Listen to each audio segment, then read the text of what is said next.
Coming up, wildfires burn devastatingly close to tribal lands in New Mexico, and images from an Indigenous photographer.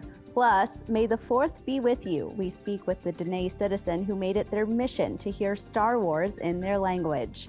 I am Aaliyah Chavez. Join us for those interviews, plus headlines from the ICT Newscast. The Walter Cronkite School of Journalism and Mass Communication at Arizona State University is honored to be a supporter of Indian Country Today. Working with award-winning professors, Cronkite students learn news reporting, social media, shooting and editing videos, and producing content for communications industries. Cronkite's 15 professional programs give students the opportunity to cover critical issues throughout the U.S. and beyond. Learn more at cronkite.asu.edu.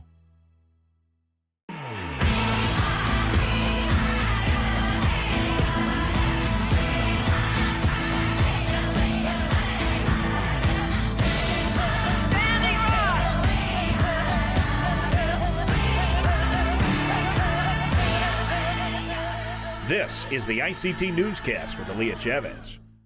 Go'otsi Hopa. Thank you for joining us. We start in Washington, D.C., where Indigenous advocates are making their voices heard in the national conversation on abortion. On Monday, the news organization Politico leaked a draft opinion from the Supreme Court. That 98-page opinion indicated the High Court would overturn the landmark decision in Roe v. Wade. Stanford assistant law professor Elizabeth Reese weighed in. You know, this kind of a leak is incredibly unconventional. In fact, it's quite scandalous to have at the court. And so I think most folks assume that it has been made with the hopes that having this information about the likely decision out in the world will have an impact on what the court might actually do. An overrule of Roe would have widespread consequences. It would mean abortions would be banned in roughly half of states in the United States. Most of those states would be in Republican-leaning areas, many of which have tribal communities and urban Native people in. Co-founder of Matriarch, Sarah Adams Cornell, said an overturn of Roe will have devastating impacts for Indigenous people. Abortion is not going to stop. I think that's one thing that we have to all just say out loud and know, that access to abortion, safe access to abortion ends, but abortion does not end. That will never stop. We will see higher mortality rates. We will see higher infection rates. We will see back alley abortions become a normalized thing again. Already, access to abortion is limited for Native people receiving health care with the Indian Health Service. The Hyde Amendment prohibits the use of federal dollars to pay for abortion unless the pregnancy arises from rape, incest, or the mother's life being in danger. This means a large number of abortions are not available through IHS. An official ruling on the Supreme Court case is not expected until late June or early July. In Canada, Cree country star Shane Yellowbird has died at age 42. He died unexpectedly in late April. Yellowbird's family did not immediately release a cause of his death. A close friend told CBC News that the singer had a history of health problems, including epilepsy. Yellowbird was the recipient of the Rising Star Award at the 2007 Canadian Country Music Awards, and in that same year, his song Pickup Truck reached #1 on the country singles chart. Yellowbird leaves behind 4 children.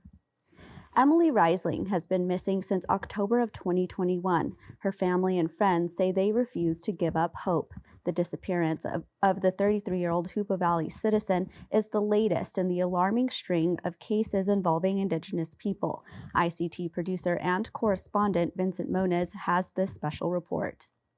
Last weekend, tribal and local authorities, along with volunteers from a Missing Persons Foundation, searched the Yurok Reservation in remote Northern California. The search began last Friday morning and ended Sunday night. It involved more than 30 people, several boats, and 10 cadaver dogs. They were looking for Mary Risling's 33-year-old daughter, Emily. She's been missing since October of 2021. That's Emily. This is Emily. There's a lot of Emily around here right now. It's an eagle feathers. This is all like beaded. We have that beaded for her. Cute. Her case was one of 5 instances since 2020 where Indigenous women went missing or were killed between San Francisco and Oregon. In response, the Yurok tribe declared a state of emergency around missing and murdered Indigenous women. The search covered a massive area, about half the nation's tribal territory, and also parts of the Klamath River and its banks. Sadly, this most recent search did not return one of the many missing Indigenous women back into the arms of their worried relatives. We had so much fun that day. There's a great picture of her and me from that day, but I don't know where that picture is. In Bismarck, North Dakota, this is Vincent Moniz for ICT News. Those with information on Emily Risling can call the Hoopa Valley Tribal Police. And those are the headlines for the ICT Newscast. Coming up, Manuelito Wheeler will tell us how he helped the Navajo language make its way to a galaxy far, far away. Plus, we hear from an Indigenous photographer and more on an early wildfire season in New Mexico. Stay with us. A couple of weeks ago, ICT interviewed Fred Dubray about his bison herd and its infection with Mycoplasma bovis. Dubray's story was also documented in the New York Times, and that story included photographs from Dawn LeBeau. Dawn is inspired by her Lakota relatives. She documents their images of wellness, food sovereignty, language, and Lakota kinship values. Welcome, Dawn. Hi, thank you. It's good to be here. So let's start off with the story in the New York Times about Fred Dubray's bison herd. Take us through what you experienced and what you witnessed when you were actually taking photographs of these bison. Sure, of course. So Fred Dubray's ranch is just about a 45-minute drive from where I'm at on the Cheyenne River Lakota Nation. And I was offered the assignment, and of course, I accepted it, and when I arrived, I read up on the story, and excuse me, and I was just immediately saddened to hear, because the Buffalo Nation are our relatives as Lakota people, and so it was important for me to be there. It was inspiring and very saddening. I'm well aware of the relationship that relative Fred Dubray holds with our Buffalo Nation. So spending the day with him out there and driving through the range and seeing the kinship was really important to me. It's definitely a learning moment, and mostly saddening to see that sickness taking over. And I promised Fred that I would like to come back this summer so I can just be present and see the kinship, because we talked about so many things. We talked about the land, we talked about other animal relatives and the landscape. So I'm looking forward to going back, and I'm also looking forward to hopefully finding a solution and some healing. So often as journalists, when we file a story, it's, pieces of writing on a piece of paper, but through work like yours, through photographs, you're able to illustrate better what the story is. I'm really curious, in this story in particular, how were you able to sort of capture that sadness and the sickness in these bison through your camera lens? I really leaned on Fred for this piece to, because he is our community elder, wanted to know what was appropriate, what was not appropriate. In our communities as Indigenous storytellers, when elders ask us to put our cameras away, we do so, right? We know protocol in community. And so I really leaned on Fred for what is appropriate to take photographs of and what is not. And so, of course, we went down to the river, and we snapped some images of a few of the buffalo that had went separate from the herd because they were ill, and then they journeyed on down by the river. And then we went and took images of the baby calves, and they were just vibrant and together, and there was others in there taking care of them. So you kind of just, you have a responsibility to the truth. You have a responsibility to Indigenous or Lakota protocol. And you think about all these things when you're out there, right? I'm really curious, since that story has published and people have seen these photos and read the reporting, what has been the reaction from people? A lot of people want to know what's happening, what kind of help or assistance are the Buffalo Nation receiving. And so I often give them Fred's info so they can connect, right? And people are worried. They want to know if there is something to be done and what kind of help is out there. That's mostly the reaction that we've been getting, is sadness and hope for healing. This assignment with the New York Times is just one example of the many photos that you have in your portfolio. I'm really curious, do you have a personal favorite project that you've worked on over the span of your career? Yes, I do. So I have been working on a Cheyenne River Lakota language speakers project here in my community on Cheyenne River in South Dakota. I started in 2016 and COVID paused me, but I'm back at it. And I have set aside majority of my other work specifically for this project. And I feel such an honor and such hope when I meet with all of the fluent Lakota language speakers in our community. You think you know your community, right? You think because you go around and you say hi to everybody and you visit. Well, there's a deeper level when you get to do these projects with them, because you get to sit with them for hours. You get to connect on the phone. You get the honor of taking their portrait and doing an interview. And that is the best feeling for me, because not only are they talking about our Lakota language, they're offering cultural stories. And I have the privilege and honor and responsibility of caring for that knowledge and dispersing it in a way that is appropriate and respectful to our community. So that project will continue over the next couple of years. I have a very, I want to say, for me, it feels like a robust database of Lakota language speakers, but it's very, very small when you look at it in a bigger picture. But this year I will be working with, and have been working with, about 20 fluent Lakota language speakers or second language learners, and I'll have an exhibit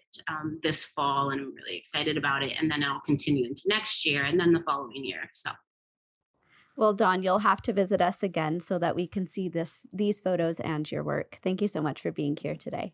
Thank you.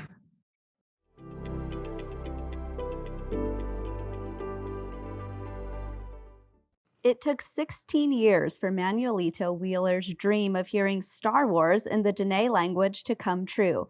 The director of the Navajo Nation Museum never gave up hope. He joins us today to talk all about how this came to be and where it's going next. Director Wheeler, thank you for being here, and happy May the 4th to you. Yeah, May the 4th be with you as well, and to all the viewers out there. And hopefully the viewers know what May the 4th is. Oh, yeah, I'm sure everybody knows what May the 4th is, and we're really excited for this interview, so let's just get right into it. Tell us how this dub version of Star Wars in the Navajo language came to be. Well, my wife is a Navajo language teacher, amongst other things. She also has a PhD in English literature. So with that combination, the conversations that happen between us, about our language, about our culture, and then the discussion about, how can we get more people engaged with the Navajo language? And so then that's when we started talking about doing, what would happen if there was a movie dubbed in Navajo? And then, I've always been, affectionate of Star Wars and the Star Wars universe. And so then that's when I said, what if we did a Star Wars movie, And this was like in the 1990s, where I ordered a script, and then I thought it was going to take days for her to do just like 3 to 5 pages. I thought I was going to get it back the next day, but she came back in like 15 minutes, and she's like, here's what you asked me to transcribe, translate. And I'm like, oh man, this can work. So, it started then, and then many years of reaching out to Lucasfilm to ask them how we could do this. And when you approached them with this idea, what was their initial reaction? And I guess how long did it take you to have them say yes? Well, the reason I laugh is because it was years. It was like I would say about 10 years of asking.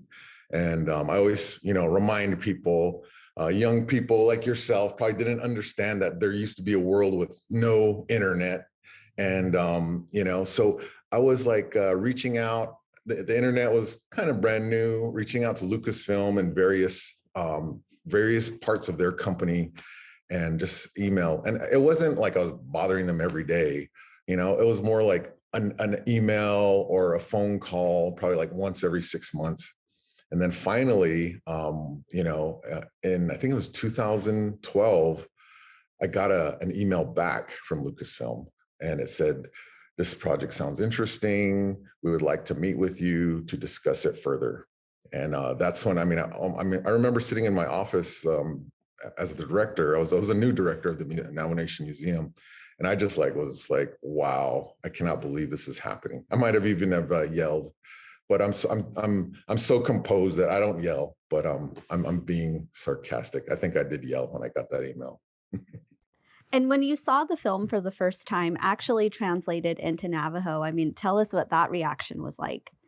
Well, we screened it at one of the studios. I'm not trying to act like some movie mogul. I'm just like a normal guy born and raised on the res who just happened to have the fortunate chance to screen this in LA.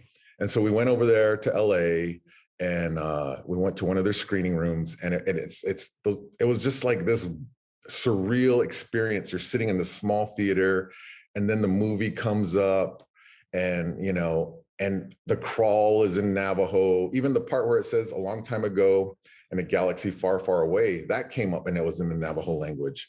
And man, it's giving me chills, right now thinking about it. But it was just really powerful. I was a little emotional, to realize that this thing that we thought about a long time ago, it was becoming a reality. And then, the other thing I definitely want to say is it just wasn't me. It just wasn't my wife. There were so many people, both on the Navajo Nation side and on Lucasfilm side, that really, really helped to make this happen.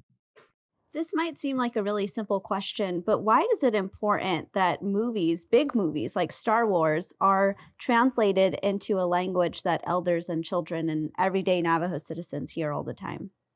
And those type of answers, they've been coming to me over the years. And they're important for a lot of reasons. Number one, it's bringing awareness to our native languages, not just Navajo language. They're bringing awareness to all native languages and the situations they're in. And that situation is like the native languages are in trouble.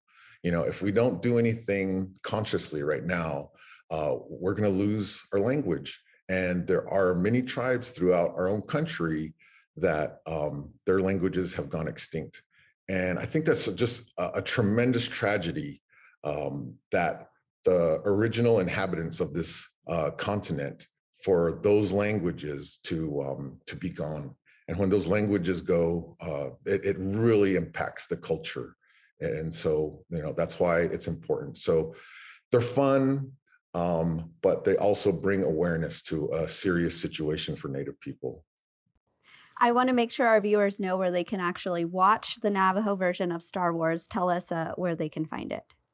Well, you can watch it in different places. It's on Disney Plus, and that was a huge step and a shock. This project just keeps. I'm just so impressed about how far this goes. But it's on Disney Plus, and it's going to show tonight at the Glendale West at a drive-in theater. So even that, it's like, who would ever thought of watching Star Wars in a native language at a drive-in theater? So Glendale, Arizona, Glendale West tonight. I hope people can make it. It's asking for to make a reservation, but we'll take as many people as we can jam into that parking lot. So we really encourage everybody to come on out. Well, Manuelito Wheeler, thank you so much. Oh, thanks for having me, and thanks for hearing our story. New Mexico is dealing with an early wildfire season. Right now, there are a handful of fires across the state, including one that is very close to tribal lands. That blaze is called the Cerro Pelado Fire. It is burning near Cochiti, Giwa, and Jemez Pueblos. We're joined now by Margaret Wright, a freelance reporter who has been covering these fires. Hi, Margaret. Thank you for being here today. Thank you so much for having me. At a high level, tell us what the update is now with this fire and how close it is to tribal lands. Sure. As of this morning, the fire was almost 27,000 acres in total.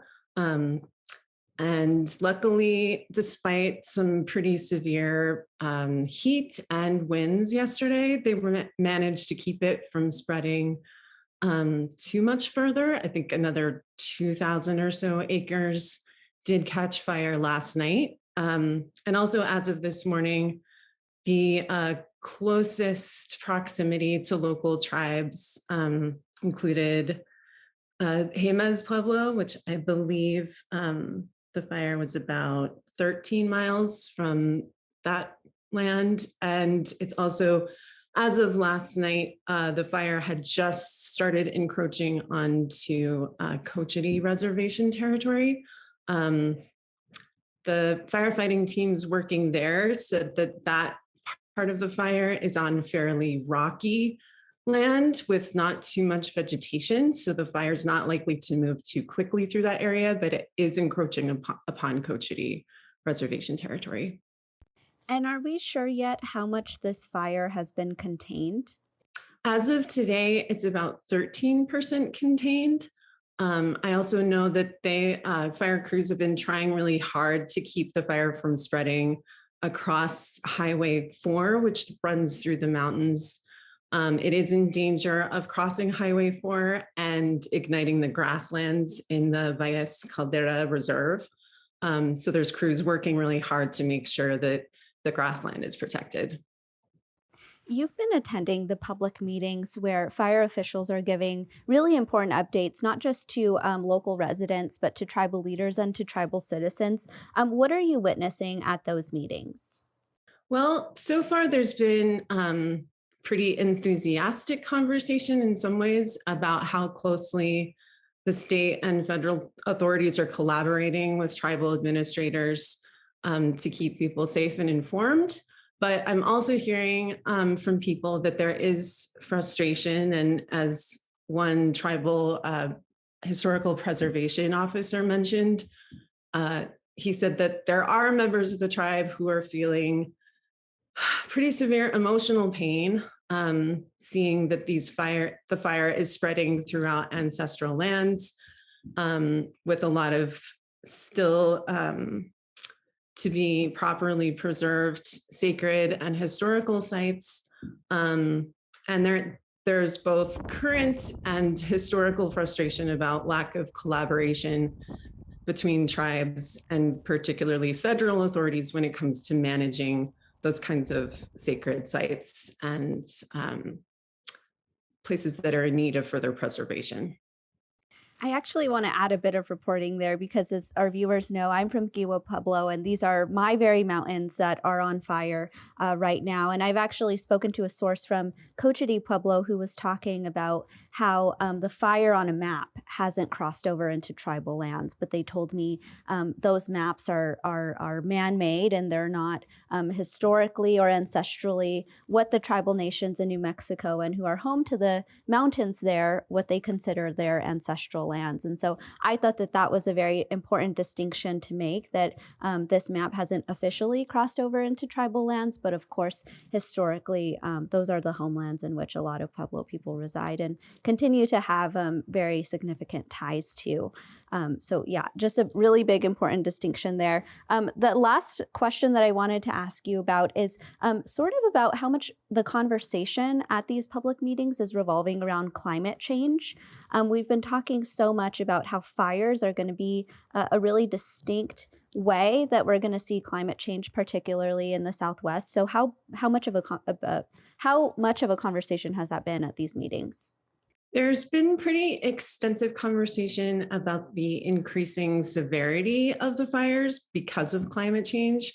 I think that there could be more emphasis by officials on the fact that that is the primary driver of the fact that there's the sort of fuel for these fires. Trees and underbrush in the area is so much more drier than it has been historically. And that combined with the intensity of wind and other severe weather, all of those things are severe symptoms of climate change. And while they are mentioned, I would say that public officials overall need to do a better job about emphasizing that as the primary driver. And Margaret, before we leave you, tell our viewers where they can follow your reporting online. Sure. Thank you so much. I'm not on a whole lot of social media, but you can follow me on Twitter at Margaret Wright, spelled WRITE, like something I should be doing. And you can also find some of my further reporting at Source New Mexico, which is the outlet that I've been freelancing for. Well, Margaret, thank you so very much for your reporting. Thank you so much for your time and for inviting me here today. And that's a slice of our Indigenous world. For more news, visit IndianCountryToday.com. From all of us in the newsroom, stay safe, my relatives. I am Aaliyah Chavez. Sometimes you got to take a stand just because you know you can. Oh, you got to run, you got to run.